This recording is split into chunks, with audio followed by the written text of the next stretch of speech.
समन्ता चक्रवालेषु अत्रा गच्छन्तु देवता सद्धम्मं मुनिराजस्स सुनन्तु सग्गमुखदं ධම්මස්සවන කාලෝ අයං බදන්තා ධම්මස්සවන කාලෝ අයං බදන්තා ධම්මස්සවන කාලෝ අයං බදන්තා නමෝ තස්ස භගවතු අරහතෝ සම්මා සම්බුද්දස්ස නමෝ තස්ස භගවතු අරහතෝ සම්මා සම්බුද්දස්ස නමෝ තස්ස භගවතු අරහතෝ සම්මා සම්බුද්දස්ස හැම දිනාටම තෙරුවන් සරණ ප්‍රාර්ථනා කරනවා.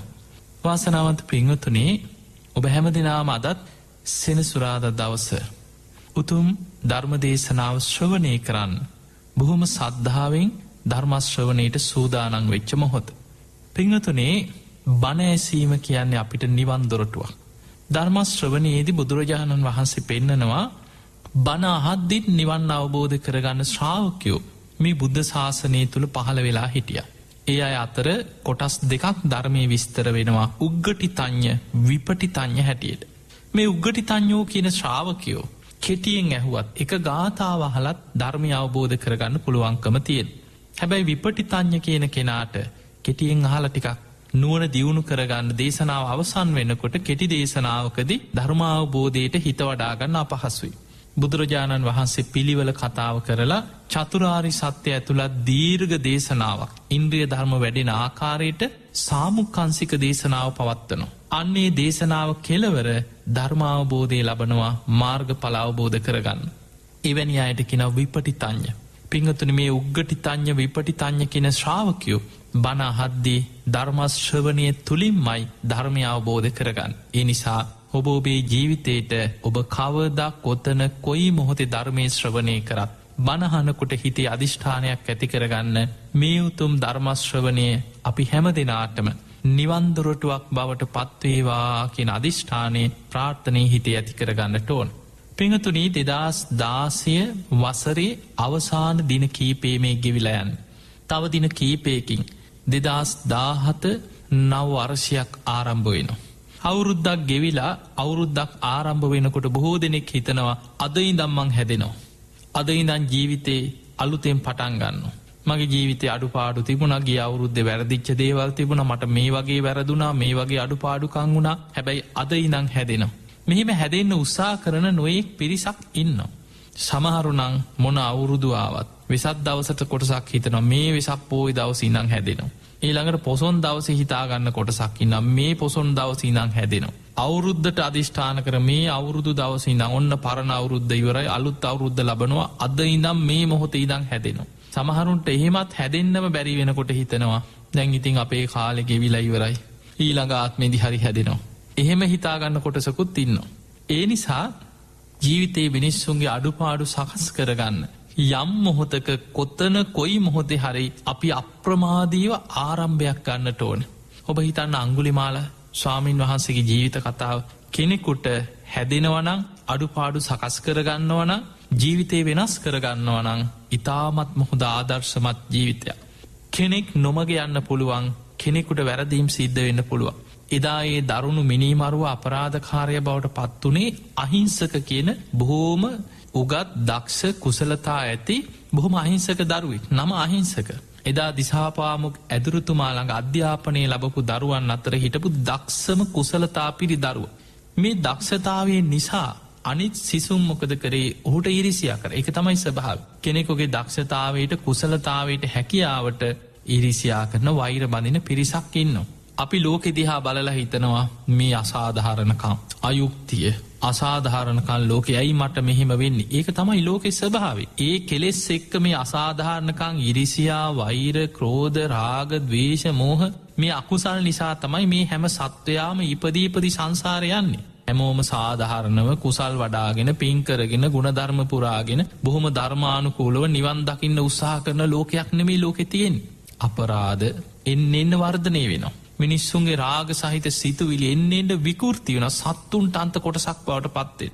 ද්වේෂයේ, වෛරයේ තුල අපිට පේනවා ඉන්න මිනිස්සු අම්මා තාත්තා අඳුරන්නේ නැති, සහෝදරයෙක් අඳුරන්නේ නැති, ඥාතියෙක් අඳුරන්නේ නැති, යුතුයකම් නැති, මේ මගේ ගුරුවරයා නේද, මේ මගේ සහෝදරයා නේද? ඒ ස්වභාවයක් නැතුව කෙලෙස් තුල පිහිටලා මිනිස්සු බොහොම භයානක විදිහට තීරණ ගන්නවා. ජීවිතේ මිනිස්සු වරද්ද ගන්නවා. ඊට පස්සේ ජීවිතේම පසුතැවෙනවා. ඒ නිසා කෙනෙකුට මේ සසරේ ඉපදී යන තාක්කල් ඔය ප්‍රශ්න, ගැටලු, පීඩා, දුක්, කරදර මේවා විඳ අපිට සංසාරේ යන්න සිද්ධ වෙනවා. එදා අහිංසක මේ දිසාපාමොක් ඇදුරුතුමා ළඟ හිටපු ගෝලයන් අතර දක්ෂතම කෙනා. ඔහුගේ දක්ෂතාවලට අනික් සියලු දරුවෝ එදා ඉරිසියා කරා. ඉරිසියා කරා විතරක් නෙමෙයි, ඉරිසියාව ඊළඟ ප්‍රතිඵලය තමයි ඉරිසියාකාරය පලිගන්න උපක්‍රම යොදනවා. ඒ තුල දවසක් මේ දිසාපාමොක් ඇදුරුතුමාට වෙන ඈත ප්‍රදේශයකට යන්න තිබිලා ඔහු මොකද කරේ? මේ දරු පිරිසව ඒ ගමන ගිහිල්ලා එනකං අනිත් ශිෂ්‍යයන්ගේ වගකීම් සියල්ල පැවරුවේ අහිංසකට. හරියට අර ප්‍රධාන ශිෂ්‍ය නායකයාට පාසලේ කටයුතු ටික බලන්න පවරනවා වගේ එදා මේ අහිංසකට දිසාපාමොක් ඇදුරුතුමා පාසලේ දරුවන්ගේ මේ අනිත් සියලු අධ්‍යාපන කටයුතු මේවා ගැන මම ගිහින් එනකං ඔබ හොයලා බලන්න ඕන කියලා වගකීම් පවර්ලා ගියා. දැන් ඔහුට ඊරිසියා කරපු, ඔහුගේ දක්ෂතාවලට ඊරිසියාව කරපු දරුවාට තවත් ඉවස ගන්න බෑ. උපක්‍රම යෙදුවා. කොහොම හරි මේ අහිංසක ගැන, මේ දිසාපාමොක් ඇදුරුතුමාට හේලං කියලා ඔහුව බිඳවන්න උපක්‍රම කල්පනා කර කර හිටියා. දින ගණනාවකට පස්සේ මේ ගිය ගමන අවසන් කළා. දිසාපාමොක් ඇදුරුතුමා එදා මේ විද්‍යාලයට ආපු වෙලාවේ ඉතින් අනිත් දරුවන්ගෙන් ඇහුවා, කොහොමද අහිංසක, ඔබ හොඳට බලාගත්තද? මේ පාසලේ කටයුතු හොඳට හොයලා බැලුවද? එතකොට මේ අය කතා වෙලා සාකච්ඡා කරලා කණ්ඩායම් 3කට බෙදුණා. මොකද අපි එකපාරට කිව්වොත් විශ්වාස කරන්නේ නැති වෙයි. අපි කණ්ඩායම් 3කට බෙදිලා හැමෝම එකම දේ කිව්වොත් ඕක පිළිගන්න. ඒක එහෙම හිතාගෙන ඔන්න එක කොටසක් ගිහින් කිව්වා, දිසාපාමොක් ඇදුරුතුමනි, අහිංසක ඉතින් අපි විතරක් නෙමෙයි, ඔබේ බිරිඳත් ඔබ නැති අතරේ හොඳට බලාගත්තා කියෝ. දැන් අන්න තමන්ගේ අර ඇදුරුතුමාගේ බිරිඳව අහිංසකට පාවලා දීලා කතාවක් හැදුවා. ඒ කියපු වෙලාවෙම ඇදුරුතුමා කියනවා, අහිංසක එහෙම දරුවෙක් නෙමෙයි, අහිංසක බොහොම ගුණ යහපත් කෙනෙක්. යනවා යන්න මෙතනින් කියලා අර දරුවෝ ටික පන්න ගත්තා. තවත් දරුවෝ ටිකකින් කතා කරලා ඇහුවා, කොහොමද මේ විද්‍යාලේ කටයුතු මම නැති අතරේ හොඳට සිද්ධ වුණාද? අහිංසක ඔබට හොඳට සැලකුවද? මේ කට්ටිය හොඳට බලාගත්තද? දිසාපාමොක් ඇදුරුතුමනි, ඉතින් අහිංසක ගැන නම් කතා කරන්න ඕනේ නැහැ.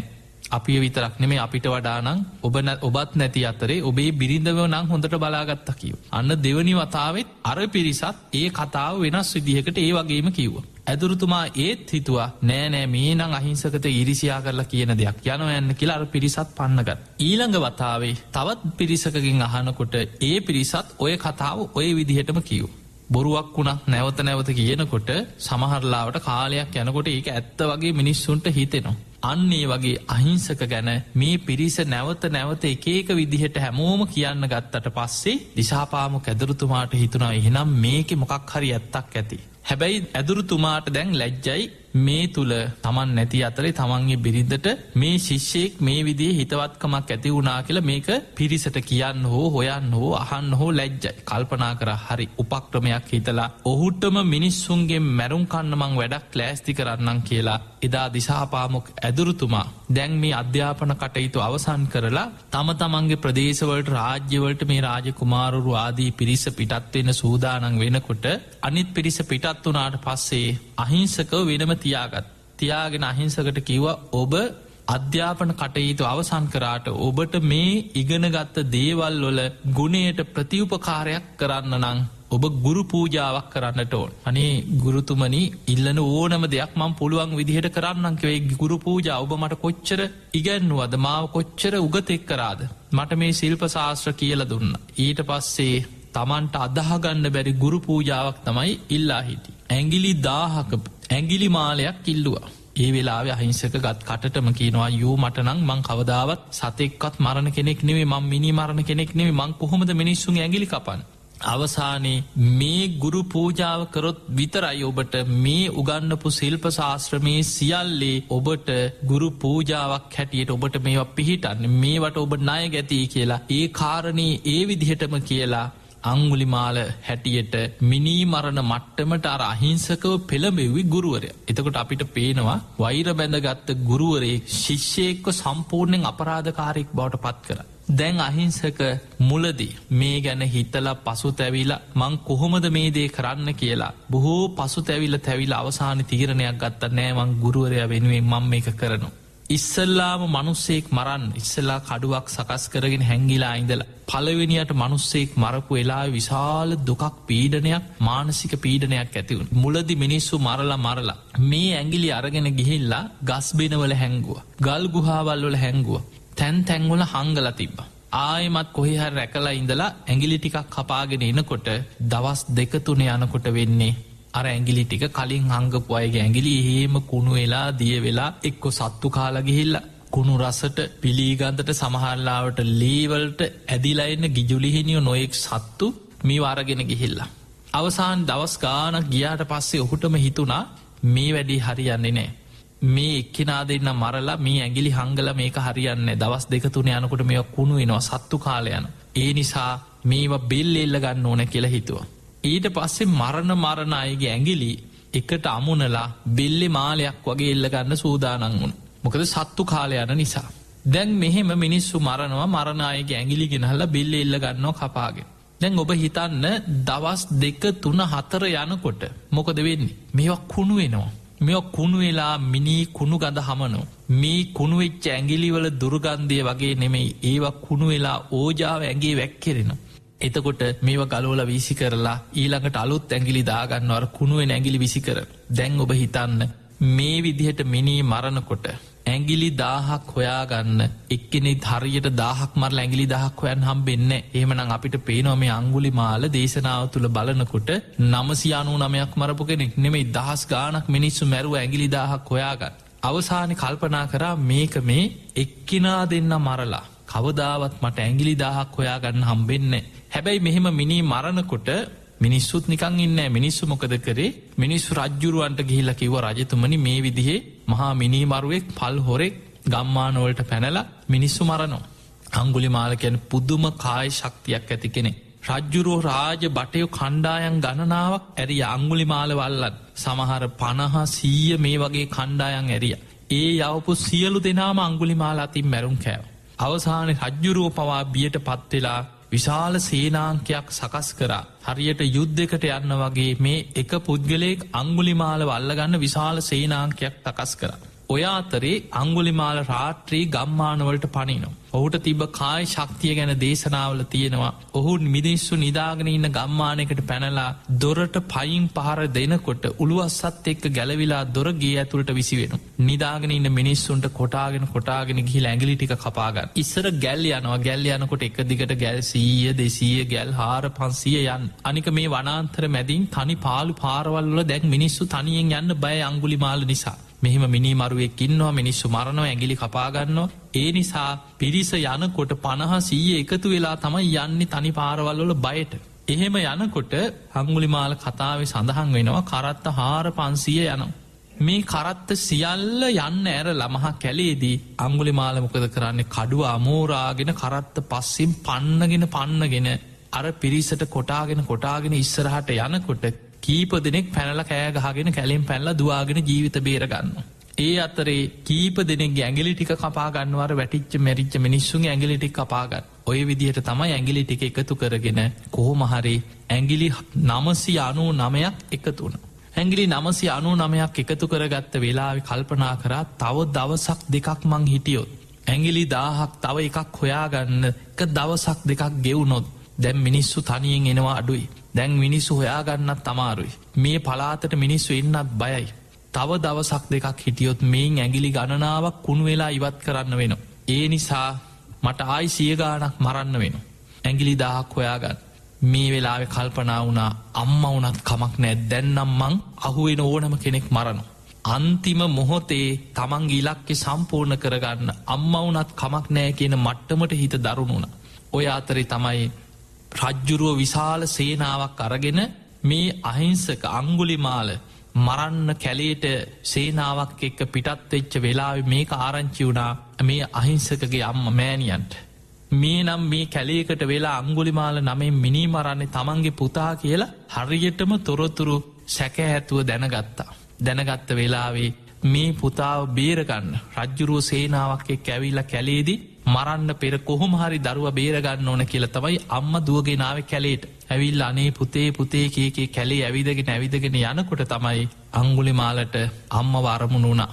ඈතින් දැනගත්ත මේ අම්මා. හැබැයි කල්පනා වුණා දැන් මට අම්මා වුණත් කමක් නැහැ. තව එක ඇඟිල්ලයි මට අඩු. කොහොම හරි ඇඟිලි 1000 සම්පූර්ණ කරගෙන ගුරු පූජාව කරන්න ඕන. එදා බුදුරජාණන් වහන්සේ මහා කරුණා සමාපත්තියේ ලෝකෙ දිහා බලනකොට දැක්කා අංගුලිමාලව දමනය කරගන්න අද හොඳම කාලයයි. පිංහතුනිය අංගුලිමාල ගැන සමහරයට හිතෙන්ට පුළුවන් ඇයි බුදුරජාණන් වහන්සේ ඕක කලින් දැක්කේ නැද්ද. එහෙම අපින් අහන ඉන්න. ඇයි බුදුරජාණන් වහන්සේට ඔච්චර දහස් ගානක් මරණකං ඇයි කලින්ම ගිහිල්ල වලක්වන්න තිබ්බනේද. තැන් බුදු කෙනෙක් ලෝකෙට පහල වෙන්න මිනිමරුව නවත්තන්නවත් මිනි මරණයක වලක්වන්නවත් බුදුරජාණන් වහන්සේම හමුදාවක පොලිශ්ෂික රස්සාාවක් කරන්න ඒක පෙනුවෙන් පහළ වෙච්ච කෙනෙක් නෙමේ. බුදුරජාණන් වහන්සේගේ අරමුණ තමයි කෙනෙකුට නිවන් අවබෝධ කරවන්න පුළුවන් පරිසරය තියෙනවද. කෙනෙක්ව දමනය කරගන්න පුළුවන් කොයි වෙලාවේද. කෙනෙක්ව කොහොමද ධර්මාවබෝධයට යොමු කරන්න. ඒ පැත්ත තමයි බුදුරජාණන් වහන්සේ බලත්. බුදුරජාණන් වහන්සේ බුදුවැසින් දැක්කේ කලින් අංගුලිමාල මේ අංගුලිමාලට තිබුණේ මුලින් කොහොම හරි මේ ගුරු පූජා වෙනුවෙන් ඇගිලි 1000ක් හොයාගන්න. බුදුරජාණන් වහන්සේ කලින් ගිහින් උත්සාහ කරානං කිසිම විදිහකට අංගුලිමාල බුදුරජාණන් වහන්සේගේ මතයට නැබුරු වෙන්න බණක් අහන කෙනෙක්කත් දමනය වෙන කෙනෙක්කත් නෙමේ. දමනය වෙන කෙනෙක්කත් නෙමේ. නමුත් දවස් ගානක් යනකොට අර මිනී මරණකොට දැම් මේක කරන්නේ අකමැත්තේ. මිනිස්සුන්ගේ විලාප හඬ කෑගහන් හඬ මිනිස්සු සාප කරන හඬ මේවා කංවලට ඇහිලා තමන් විඳවනවා. ඇට මේ මලකුණු ගඳ අර මරපු ඇගිලි බෙල්ල එල්ලගෙන ඉන්නකොට මේවා කුණු වෙලා ඕජාව ඇගේ වැගිරෙනකොට. ඊළඟට මේ හංගපු තැංගොල ගිජුලිහිනියෝ මේවා කාල යනකොට ඇතිවෙච්ච පීඩනේ. ඊළඟට දුර්ගන්ධය මලමිනී ගඳ මේ ඕජාව මේ මිනිස්සු මරපු මිනිස්සු කැලෑවල්වල තැන්තැන්ගොල මිනිස්සු මරපු මිනිස්සුගේ ගඳ මහ වනාන්තරය ඉන්නකොට. මේවත් එක්ක අංගුලිමාලට ජීවිතේ පාවෙලා කලකිරිලා අවසානය කරගන්නම දෙයක් නැති තැන තමයි අම්මවුනත් කමක් නෑ කියන මට්ටමටාවේ කැමැත් එන්නෙමේ. අවසානි තමන් ඉලක්කෙට ගිහිල්ල තව එකෑගිල්ල යඩු. ඒ වෙලාවෙ කල්පනා කරා කමක් නෑ මෙච්චර කරපුදේ අම්ම වුනත් කමක් නෑ. අන්නේ මොහොතේ හෝ දමනය කරගන්න පුළුවන් වෙලාව. මේ වෙලාවේ මෙහෙමා වනාන්තරයට බුදුරජාණන් වහන්සේ වැඩිය. හැබැයි ඔබ හිතන්න බුදුරජාණන් වහන්සේ දැක්ක කියලා දැක්ක සැනින් දමනය වුණාද. දමනය උන්න අන්න ලෝතුරා බුදුරජාණන් වහන්සේ වැඩිය කියලා කඩුව බීම තියල වැන්දද නෑ. බුදුරජාණන් වහන්සේ දැකපු වෙලාවේ ඒ වෙලාවෙ කල්පනා කරා මේ ශ්‍රමණය වුනත් කමක් නෑ මට. කවුරු හෝ ඉස්සරලා මුණ ගැහෙන කෙනාව මං මරාගෙන ඇගිල්ලක් ගන්න. එතකොට බලන්න එහෙම කෙනෙක් ඒ වෙනකොට තමන්ගේ ඉලක්කෙ තමයි එකම චේතනාව. බුදුරජාණන් වහන්සේ පසු පස කඩුව අමෝරාගෙන හිටු මහන කියලා බුදුහාදුර පස්සෙන් පැන්නවා. එතකොට අපිට පේන බුදුරජාණන් වහන්සේ කලින් බණ කියන්න ගියාන කීයටවත් දමනය වෙන මට්ටමක මනසක් නෙමේ තිබ්බේ. මේ තරං එපා වෙලා කලකිරිල්ලා මළමිනී ගඳ ඕජාව මේ ඇගිලි බෙල්ල එල්ලගෙන මේ දුක විඳල අවසානයේ තව එකඇගිල්ලක් අඩුවෙච්ච වෙලාවේ බුදුරජාණන් වහන්සේ මේ කලකිරිච්ච වෙලාව වැඩියත් ඒත් උන්වහන්සේ පස්සෙනුත් කඩු අමෝරාගෙන පැන්නවා හිටු මහන කියලා. අවසාන බුදුරජාණන් වහන්සේ ප්‍රාතිහාරයක් පෑවා උන්වහන්සේ බොහෝම හිමින් වඩිනෝ. අංගුලිමාල කඩුව උත්සගෙන දුවනවා හැබැයි එක තැන. බුදුරජාණන් වහන්සේට ලංවෙන්ඩ බෑ එක තැන දුවනු. කඩුව අමෝරාගෙන පුද්දුම වේගෙකින් එක තැන දුවනො. දුවල අවසානයේ කෑගහල කිව්ව හිටු මහන ඔහොම නවතින්න කියව. ඔබ මොකද මේ යන්නේ ඔහොම නවතින්න කියව. ඒ වෙලා බුදුරජාණන් වහන්සේ බොහෝම කරුණාවෙන් දේශනා කරා අංගුලිමාල මම නැවතිච්ච කෙනෙක් මම නතර වෙලාඉන්නේ ඔබ නවතින්න කිය. ඒ වෙලාවෙ අංගුලිමාල කියනවා ශ්‍රමණයෝ කියන්නේ බොරු කියන ජාතියක් නෙමේ මං අහලතින්. නමුත් මේ ශ්‍රමණය මහ බොරුකාරී.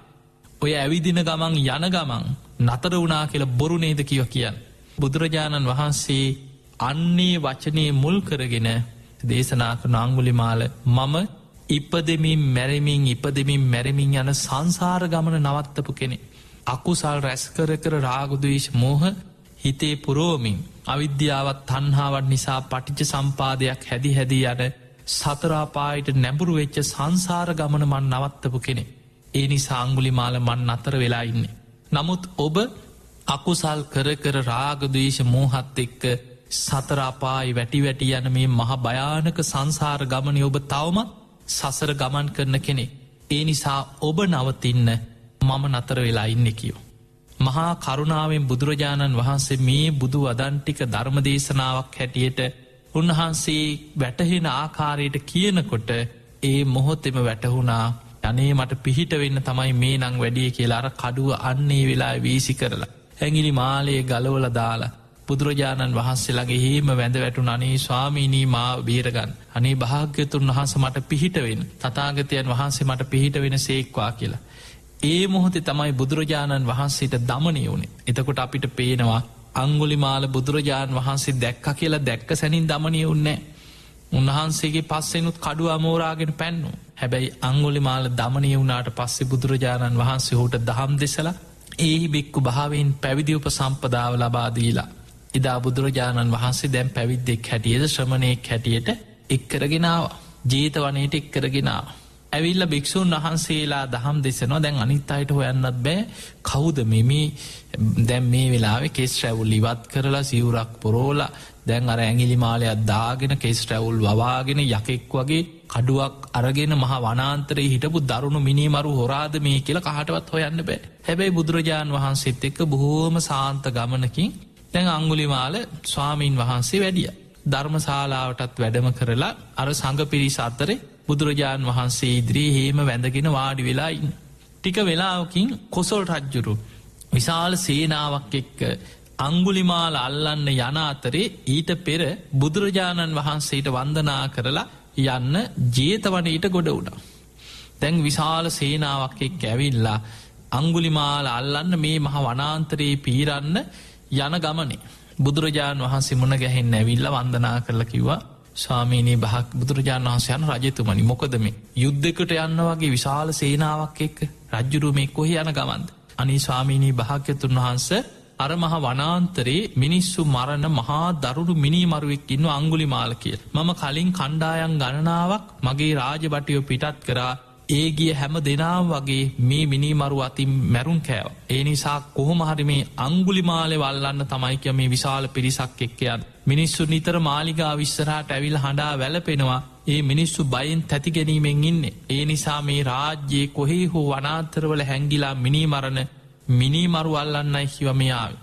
මේ යන ගමන් බුදුරජාණන් වහන්සේ අහනවා රජතුමනි ඒ මිනිමරුවා යම් මොහොතක මේ අපරාධ ඔක්කොම නවත්තලා කඩු විසි කරලා මේ මිනි මරණයව නවත් පැවිද්දෙක් හැටියට සිල් සමාදන් වෙලා ගුණධර්ම පුරාගෙන නිවන් දකින්න මහන්සිගත්තොත් ඔබ මොකද කරන්න. අනී ස්වාමිනී භාග්‍යතුන් වහන්ස ඔය මිනි මරුව ඔය අපරාධකාරයක් කොහොම දැහුව මේ පැවිදි වෙලා නිවන් දකින්න වීරිය වඩන්. නමුත් ඉතින් ස්වාමිනී භාග්‍යතුන් වහන්සේ එහෙම ධර්මාබෝධයට වීරිය වඩන ශ්‍රමණයන් වහන්සේ කෙනෙක් නම් මම ඉතිං ඔහුට අනිත් භික්‍ෂූන් වහන්සේලට වගේම වන්දනා කළ ගරු සත්කාර කරලා ඒ විදිහටම සිව් පසේනුත් ඇප උපස්ථාන කරනවා. ඔහු ඒ අපරාධ අතහැරල ඔහු ධර්මානුකුලෝ බණ භාවනා කරගෙන සිල්ගුණ දහම් වඩාගෙන ඉන්න කෙනෙක් නම් අන්න එහෙම කියපෙලායි බුදුරජාණන් වහන්සේ දැන් රජ්ජුරුවෝ අංගුලිමාලට පැවිද්දෙක් නං ඔහු පැවිදි වෙලා සිල්ගුණ දහම් රැකගෙන ඉන්නවනං රජ්ජුරුවෝ සමාව දෙන බව තමයි මේ නොකිය කිව්වේ. ඒ වෙලේ බුදුරජාණන් වහන්සේ වදාරලා එහෙමනන් රජතුමනි ඔන්න ඔය ඉන්න ඔත්තන ඔය අංගුලිමාල තමයිකි. රජ්ජුරුවන්ගේ ඇගේ හීන් දාඩිය දාලා ගියා කියන දැක්ක ගම. ඔහු බෝම සංවර සාන්ත භික්‍ෂූන් වහන්සේ නමක් හැටියට අර සඟ පිරිස් අතරේ වාඩි වෙලාබිම බලාගෙන බොහොම තැම්පත්ත වැඩ හිටිය. එදා බුදුරජාණන් වහන්සේ රජතුමාටත් අංගුලිමාල ගැන විස්තර කරමින් ඔහු දමනේවෙ චාකාරය ගැන බුදුරජාණන් වහන්සේ රජ්ජුරුවන්ට කරුණු කියමින් දහම් දෙසුව. එතකොට මේ අංගුලිමාල ඔබට හිතෙන්න්න පුළුවන් මෙච්චර පවකාරයෙක් මෙච්චර මිනිමරපු මිනිමරුවේ දී සිවරදාගත්තර පස්සේ ඔක්කොම හරිද කියලා ඒ මහන අයත් ඉන්නවා. එතකොට අංගුලිමාල සිවරක් කරට දාගත්තා කියලා අකුසල්වලින් බේරෙන්න්න බෑ. සිවර කියන්නේ අකුසල්වලින් මේ වැහිලා හැංගිලා ඉන්න රෙද්දක් නෙමෙයි. ඒ නිසා පැවිද්දෙක් වුණත් ගිහියෙක් වුණත් යම් කර්මයක් කරොත් ඒක විපාක තමන් කරා එනවා. ඒ නිසා ඔබ හැම වෙලාම හිතන්න යංකම්මං කරිස්සාමි කල්්‍යානංවා පාපකංවා තස්සදායත්. යම් කර්මයක් කරොත් යහපත් ඒක ගිහි අද පැවිද්දද කියලා නෑ. ඒක යහපත් විපාක ඔහු කරායනවා. හරියට බුදුරජාණන් වහන්සේ උපමාකට පෙන්නනොත් තමාත් නොහැර යන සෙවනැල්ලසේ යහපත් විපාක තමන් කරන හොඳ දේවල් වල විපාක තමන් කරායනවා. යංකම්මං කරිස්සාමි පාපකංවා යම් පාපී අකුසලයක් රැස් කරගත්තොත් තස්ස දායාදු. ඒකත් දෑවැද්ද හැටියට තමන්ට සසරි අරගෙන යන්න වෙනවා. ඒක බුදුරජාණන් වහන්සේ උපමාවෙන් පෙන්නන්නේ ගුණා පසු පස බැඳි කරත්තේසේ. දැන් සෙවනැල්ල වගේ පුුණ්‍ය විපාක එනකොට සෙවනැල්ල කියන්නේ අපිට වදයක්කත් උත්සගෙන යන දෙයක්කත් අමාරුවෙන් ඇදගෙන යන දෙයක්කත් නෙමේ සෙවනැල්. හැබැයි ගුණා පසු පස බැඳි කරත්තේ ගුණාට කොච්චර වදයක්ද කරත්ති සමහලාට ගගහ ඇදගෙන යන්නේ මොන දුකක් මොන වේදනාව බර පටෝල බරදාල මේ කරත් ඇදගෙන යන සමහර ගොන්නු. කොච්චර දුකක් විඳිනවද කඳුවල අදීනකොට ඔබ දැකල ඇති අදනං ඒ වගේ සත්තුන්ගෙන් ගොන් කරත්තා අද වැඩිය දකින්න නෑ නමුත් සමහර පලාත් තුළ අදටත් තාමත් ඒ පැරණි ගම්මානවල පැරණි ප්‍රදේශවල දකින්න තියෙනවා. එතකොට බුදුරජාණන් වහන්සේ උපමා කරේ ගුණා පසු පස බැඳි කරත්තේ වගේ. අකුසල විපාක කරොත් ඒකෙ දුක් විපාක විඳ විඳ සංසාරය අරගෙන යන්න වෙන. ඒක ගිහි අද පැවිද්දද කියලනෑ. ඒ නිසා අංගුලිමාලට දැන් පැවිදි වුණාට පස්සේ පැවිදි ජීවිතයක උන්වහන්සේට මිනිස්සු අතරට යන්න වෙන. පිණ්ඩ පාත යන්න වෙනවා. අනුන්ගෙන් යැපෙන ජීවිතයක් චීවර පිණ්ඩ පාත සේනාසන ගිලම් පසගෙන සිව් පසේ දායකයන්ගෙන් අනුන්ගෙන් යැපෙන ජීවිතයක් තමයි ශ්‍රමණ ජීවිතය කියලා කියන්න. දැන් උන්වහන්සේ හැමදාම පාත්තරි අරගෙන දැන් ගම්මානවලට පිණ්ඩ පාත යනු. මිනිස්සු අඳුන ගත්ත. සමහරු ඇතින් අඳුන ගන්නවා. අන්න බල මිනිස්සු බලාගෙනන්නවා ඒද අපේ ගමටත් එයිද පිණ්ඩ පාත්. ඒ ගංවලත් සමහල්ලාට මිනිස්සු මේ සමහර නෑදෑයෝ මිනිස්සු එදා දරුණු මිනිමරුවෙක් හැටියට හිට පංගුලිමාලගේ මැරුම් කාපුයගේ නෑදෑව ඉන්න. මිනිස්සු ගමට එනකන් රැකලා ඉඳලා අන්න එනවා අපේ බාප්ප මරපු එක. අන්න අරු තමයි අපේ නැන්දා මරල ඇගිල්ල කපාගත්තේ අපේ අයියාව මැල්ුව අපේ මල්ලිලා දෙන්නෙක් මැරුව. මිනිස්සු හැංගිලා පොළු අරගෙන ගල් අරගෙන ගහනෝ. ගුටිකාගෙන ලේ පෙරාගෙන සිවුරු ඉරාගෙන ඉස්සර තිබිල තියෙන මැටි පාත්තර. මේ මැටි පාත්තරේ කුඩු කරගෙන ලේ පෙරාගෙන බොහෝම ඉවසීමෙන් ගුටි කනකොටත් උන්වහන්සේ අන්න එතන ඉඳන් තමයි කෙනෙක්ගේ ජීවිතය වෙනස්වීම හැදෙන කෙනෙකුට හැදෙන්න්න පුළුවන්කම තිය. අංගුලිමාලගේ පරණ ජීවිතයයි ඔහුට ධර්මය ලැබුණට පස්සේ බුද්ධ ශාසනය තුළ ඔහු වෙනස් වෙච්ච වෙනස්වීමයි. අන්න කෙනෙකුට ජීවිතය වෙනස් කරගන්නවා නං හොඳම ආදර්ශීවෙන් එතන. අංගුලිමාල ඒ මොහොතේ මුම් මට ගහනවනේද මන් දැන් හැදෙන්න්න යන කෙනාට ඇයි මට මේම ගහන් වචනයක්කත්නේ අංගුලිමාල හැමවෙලේම සුවපත්තේවා සුවපත්තේවා. මට නින්දා කරන අයිද මට පහර දෙන අයිද මට බනිනයිද මගේ හතුරෝද මගේ මිතුරෝද මගේ නෑයෝද මගේ නොනෑයෝද මේ සියලු දෙනා සුවපත්තේවා කියක මෛත්‍රියෙන්ම අච්චර දරුණු මිනී මරුවට මෛත්‍රියෙන්ම හිත දමනය කරගෙන හිත රැකගත්තා. උන්වහන්සේ උදේම පාත්තරය අරගෙන එලියට බහින්නේ. අද මේ පිණ්ඩ පාත යන ගමනින් මට මුණගැහෙන මට බනින මට නින්දා කරන මට ගල්ලොලින් ගහන මට පොළුවලින් ගහන අතින් පයින් ගහන මේ සියලු දෙනා සුවපත්තේවා. ඒ අයටත් මේ උතුම් ධර්මයම අවබෝධ කරගන්න ලැබේවා. ඒ අයටත් මේ උතුම් ධර්මමාර්ගයේම හැසිරෙන්න කල්්‍යාන මිත්‍ර ශ්‍රීවනය ලැබේවා සද්ධර්මශ්‍රවනය ලැබේවා. අනේ මේ සියලු දෙනා සුවපත්තේවා. පියවරෙන් පියවර මෛත්‍රී වඩමින් තමයිකෙන උන්වහන්සේ පිණ්ඩ පාතයන් මේ යන ගමනේ බොහෝ දවස්වලට ගුටිකාගෙන ලේ පෙරාගෙනනවා. බුදුරජාණන් වහන්සේ ඉදිරියට ඇවිල්ලා පෙනී ඉන්නකොට තතාගතයන් වහන්සේ දේශනා කරන අංගුලිමාල ඔබම කරපු අකුසල්වල මෙලොව විපාක කොටස් ඔබේ පස්සෙන් වේනවා. එතකොට කරන කර්මවල සමහර විපාක දිට්ට දම්ම වේදනය වෙනවා. ඒ වගේ අංගුලිමාර මේ මිනිමරපු මිනිමැරුම් කරපු අපරාධවල මෙලොව විපාකදිය යුතු කොටස් තියෙනවා. ඒවට කෙන දිට්ට දම්ම වේදනී. සමහර කර්ම විපාක දෙන ඊළඟ ජීවිතේ උපපච්ච වේදනය. නිවන් අවබෝධ කරගන්න නැතුව සසරි හිටියරං අපරාපර්ය වේදනය සසරේ කල්ප ගානක් හරි කවදහෝ යම් දවසක හෝ නිවන් දකිනවද ඒ දක්වාම විපාක විඳවිඳ යන්න තරම් කර්ම ගොඩක් රැස් කරගත්ත කෙනෙක් එදා අංගුලිමාල්. හැබැයි බුදුරජාණන් වහන්සේ වදල අංගුලිමාල ඔබ වීරිය කරන්න. ඔබ අප්‍රමාදීවෙන් ඔබම කරපු කර්ම විපාකවල කොටස් ඔබේ පස්සෙන් ඔයෙන් ඔබ අප්‍රමාදියෝ වීරිය වඩලා ධර්මාවබෝධය ලබාගෙන ඔබ මේ කර්මී ජයගන්න ඔබ වීරිය වඩන්. ඔය උපදෙස් හිතට අරගෙන පුදුම වීරියෙන් භාවනා කරනු. හිත රැකගන්න පුදුම වීරයක් දරන මෛත්‍රියම වඩනු. තමන්ට බනින නින්දා කරන ගහන මේ සියලු දෙනාට මෙත් සිතම පතුරෝණු. ඔය විදියට කාලයක් උන්වහන්සේගේ ජීවිතේ අවුරුදු ගණනාවක් මිනිස්සුන්ගෙන් ගුටි බැට කමින් නින්දා පහස විඳමින් මහා දුක්ග හැට මැද්දෙ උන්වහන්සේ හිත වඩාගෙන පුදුම වීරයක් ගත්තා. තාම උන්වහන්සේ රහත් වෙලා නෑ.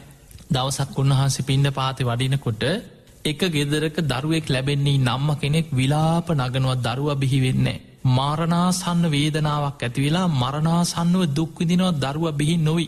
එදා මේ ගේ ඉදිරිපිට පාත්තරය අරගෙන ගෙපිලිවලින් පිණ්ඩ පාතියන අංගුලිමාල හාමුදුරුව මේගේ ඉදිරිපිට විලාප හඬ අහගෙන ඉඳලා කල්පනා කරා අනේ මට පිහිට වෙන්න විදිහක් නෑනේ. අනේ සුවපත්තේවා සුවපත්තේවා කියලා හිතලා ආපහු පාත්තරය අරගෙන ජේතවනයටම බුදුරජාණන් වහන්සේව මොකද අංගුලිමාල. අදත් ඔබට පිණ්ඩ පාති අධි කරදරයක් වුණාද. අනි ස්වාමිනි එහෙම කරදරයක් නෙමේ. දරුවෙක් ලැබෙන්නේ නම්ම කෙනෙක් වේදනාවෙන් විලාප නගනවා. අනේ මට පිහිට වෙන්න විදිහක් නෑනික. බුදුරජාණන් වහන්සේ වදලා අංගුලිමාල ඔබට පුළුවන්. ඔබ ගිහින් සත්‍යයක් ක්‍රියාවක් කරන්න.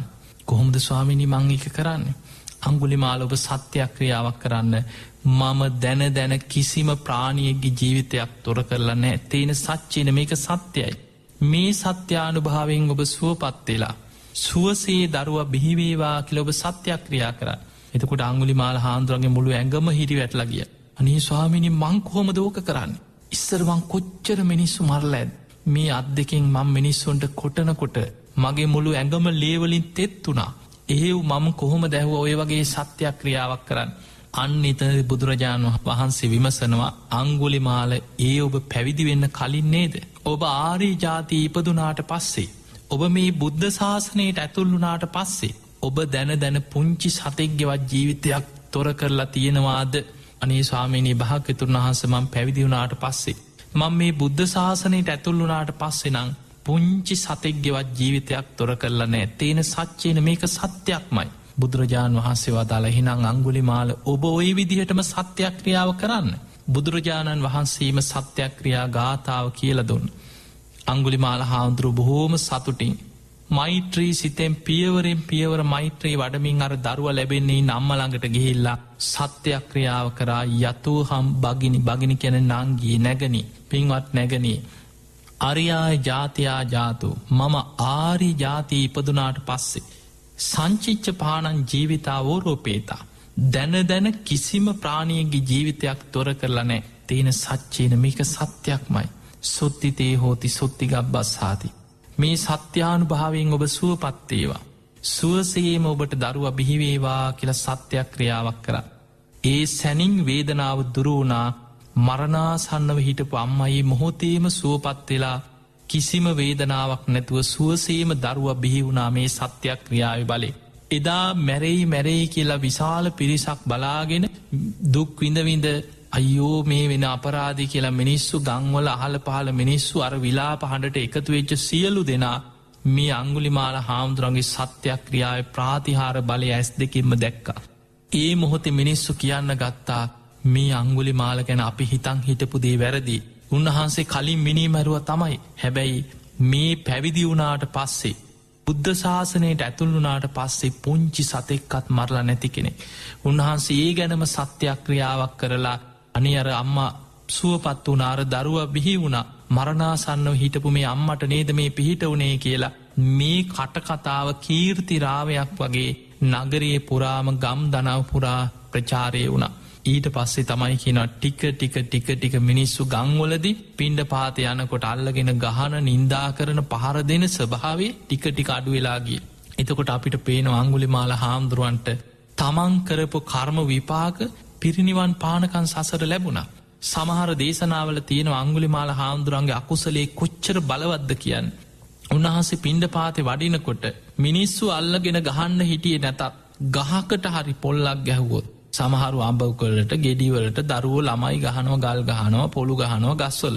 ඒ ළඟ පාරක ගියොත් අංගුලිමාල හාමුදුරුවෝ පොල්ලක් හරි ගලක් හරි ගහකට ගැහුවත් කැරකිලා එන්නේ උන්වහන්සේගේ ඔළුවට කියන. ලේ පෙරාගෙන ගුටිකාගෙන අර ගල් පාරවල් කාගෙන අහක යන ගලුත් වදින. අපි කියනවා කර්ම විපාක එනකොට මේ අහක යන ගලුත් කැරකිලා තමන්ගේ මැඟට එනවා කියලා. ඒ වගේ අංගුලිමාල හාමුදුරන්ගේ ජීවිතෙත් ඒ වගේම දුක් විඳගෙන හැබැයි උන්වහන්සේ වීරිය වඩාගෙන මං කොහොමහරි මේ ජීවිතේම මේ සංසාර ගමන අවසන් කරනු.